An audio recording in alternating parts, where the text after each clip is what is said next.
Hello అండి, నమస్తే. ఇప్పుడు మాట్లాడే టాపిక్ వచ్చేసి కాంగ్రెస్ పార్టీ సంస్థాగతంగా బలోపేతం చేసుకునేదానికి వివిధ రాష్ట్రాల్లో తన వంతుగా చర్యలు చేసుకుంటూ ఇంతకుముందు అస్సాం, కేరళ వాళ్ళతో మీట్ అయ్యారు.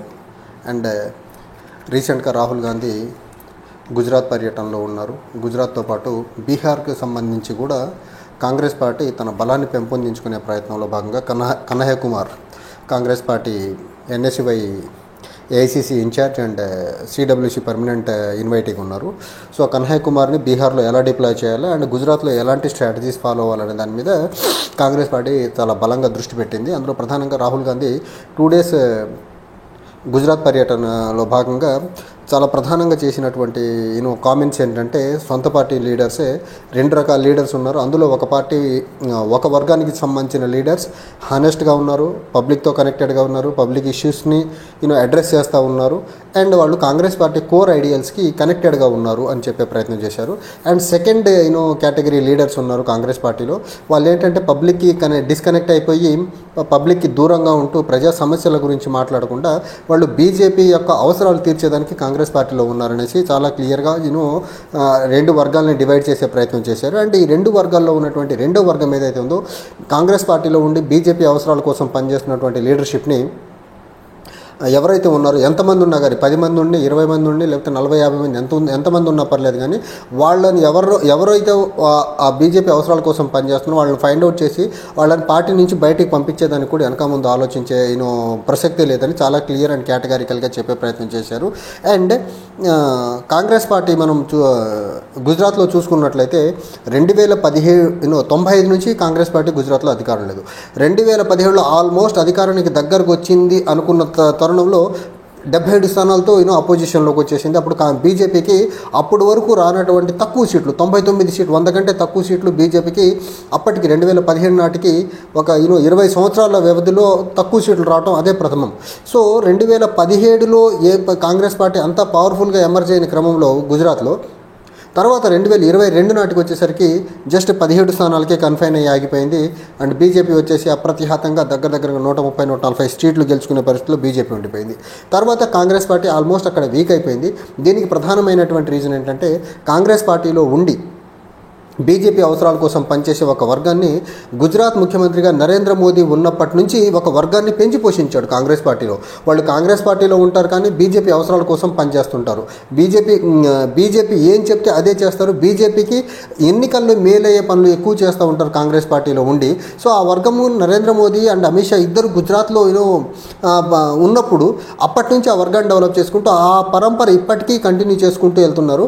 అండ్ నరేంద్ర మోదీ గుజరాత్ నుంచి ఢిల్లీ ప్రైమ్ మినిస్టర్గా వచ్చిన దగ్గర ఏం చేశాడంటే, ఇదే పందా గుజరాత్లో ఏ పందానైతే అనుసరించాడో ఆ ప్రైమ్ మినిస్టర్ అయిన తర్వాత వేరే పార్టీల్లో కూడా బీజేపీకి అనుకూలంగా ఉండే వాదన, ఇప్పుడు కాంగ్రెస్లో చూసుకుంటే G23 మెంబర్స్ అని కొంతమందిని ఒక గుంపును తయారు చేసి వాళ్ళతో కాంగ్రెస్ పార్టీ హైకమాండ్ మీదే నెగిటివ్గా మాట్లాడించే ప్రయత్నం చేశారు. తర్వాత శివసేనలో కొంతమందిని ఆ పార్టీని చీల్చేశాడు నిట్ట నిలువున. అలానే వివిధ రాష్ట్రాల్లో కాంగ్రెస్ పార్టీలో స్టాల్ వాట్ లీడర్స్ అనండి, లేకపోతే పవర్ఫుల్ లీడర్స్ అనండి, వాళ్ళందరినీ నయానో భయానో సిబిఐని ఉపయోగించో, ఈడీని ఉపయోగించో, లేకపోతే ఇన్కమ్ ట్యాక్స్ డిపార్ట్మెంట్ని ఉపయోగించో వాళ్ళని భయపెట్టి కాంగ్రెస్ పార్టీ నుంచి లేకపోతే వివిధ ప్రాంతీయ పార్టీల నుంచి లాక్కొని బీజేపీని ఆ రాష్ట్రాల్లో బలోపేతం చేసుకోవడం, లేకపోతే వాళ్ళని కేంద్ర స్థాయిలో బీజేపీలో చేర్చుకుని వాళ్ళని మంత్రి పదవులు ఇచ్చుకునే ప్రయత్నం. గుజరాత్లో ఏ మోడల్ అయితే ఇంప్లిమెంట్ చేశాడో అదే మోడల్ కేంద్రంలో ప్రధాని అయిన తర్వాత కూడా మోడల్ ఇంప్లిమెంట్ చేయడం మొదలుపెట్టాడు. బట్ ఇక్కడ ఏంటంటే అడిషనల్గా కొన్ని సాధనాలు వాడాడు.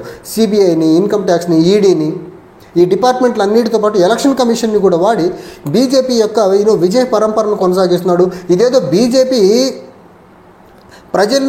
బీజేపీ నమ్మి ఓట్లు వేస్తున్నారని ఒక భ్రమలు కల్పిస్తున్నారు. కానీ గుజరాత్లో ముఖ్యమంత్రిగా ఉన్నప్పటి దగ్గర నుంచి వేరే పార్టీల్లో చీలికి తీసుకొచ్చి ఈయన గెలవడం తప్ప, ఆ గుజరాత్లో ముఖ్యమంత్రిగా ఉన్నప్పుడు దగ్గర నుంచి ఈయన 2 సెక్టర్స్ని చాలా బలమైన నెగ్లెక్ట్ చేసే ప్రయత్నం చేశాడు. ఒకటి అగ్రికల్చర్ సెక్టర్, 25 సంవత్సరాలుగా అవే పాలసీస్, ఏ రకమైన మెరుగులు లేవు అక్కడ వ్యవసాయ రంగానికి సంబంధించి. తర్వాత గుజరాత్లో ఉన్నటువంటి ఇండస్ట్రీస్ ఏవైతే ఉన్నాయో ఆల్మోస్ట్ ఒక ఆల్మోస్ట్ చివరి ఫేజ్కి వెళ్ళిపోయినాయి డెవలప్మెంట్ పాయింట్ ఆఫ్ వ్యూలో. సో గుజరాత్లో ఇప్పుడు క్లియర్గా వ్యవసాయ పరంగా ఒక క్లియర్ పాలసీతో గుజరాత్ కాంగ్రెస్ యూనిట్ని రావాలని చెప్పారు. At the same time almost industries పరంగా ఆల్మోస్ట్ బ్యాక్వర్డ్ రీజియన్లోకి వెళ్ళిపోయినటువంటి ఇండస్ట్రీస్ ఏవైతే ఉన్నాయో డెవలప్మెంట్ పరంగా వాటిని మళ్ళీ రివైవ్ చేసేదానికి ప్లాన్స్ రావాలనేసి కాంగ్రెస్ పార్టీ లోకల్ లీడర్షిప్ని రాహుల్ గాంధీ క్లియర్గా డైరెక్షన్స్ ఇచ్చే పని చేశారు. ఇంకోటి, ప్రజలు ఈ కాంగ్రెస్ పార్టీలో రెండు వర్గాలు, ఒక వర్గం కాంగ్రెస్ పార్టీ కోసం ప్రజల కోసం పనిచేస్తుంటే రెండో వర్గం బీజేపీ కోసం పనిచేస్తుంది.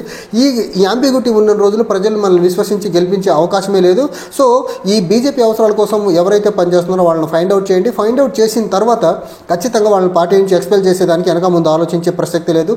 ఎప్పుడైతే మనం ప్రజల అవసరాల కోసం ప్రజల కోసం పనిచేస్తామో ఆబ్వియస్గా ప్రజలు కూడా మన వైపు చూసి మళ్ళీ గెలిపించేదానికి వాళ్ళు కూడా ముందుకు వచ్చేదానికి ఆస్కారం ఉంది. మనమే సిన్సియర్గా ప్రజల కోసం పనిచేయనప్పుడు కాంగ్రెస్ పార్టీనే కాంగ్రెస్ పార్టీ గుజరాత్ వింగే ప్రజల కోసం పనిచేయకుండా రెండు వర్గాలుగా విడిపోయి ఒక వర్గం బీజేపీ అవసరాల కోసం పనిచేస్తే పార్టీ యొక్క క్రెడిబిలిటీ మీద దెబ్బతింటుంది. కాబట్టి ఖచ్చితంగా ఈ బీజేపీ కోసం పనిచేసే వర్గాన్ని ట్రేస్ అవుట్ చేసి వాళ్ళని పార్టీ నుంచి బయటికి పంపించేదానికి వెనక ముందు ఆలోచించేదానికి ఎలాంటి సంకోచించాల్సిన అవసరం లేదని చాలా క్లియర్గా చెప్పే ప్రయత్నం చేశారు. And when it comes to Bihar, Kanhaiya Kumar 2016లో జేఎన్యూ స్టూడెంట్ యూనియన్ ప్రెసిడెంట్గా ఉన్నప్పుడు సెడేషన్ కేసు కింద అరెస్ట్ అయ్యాడు.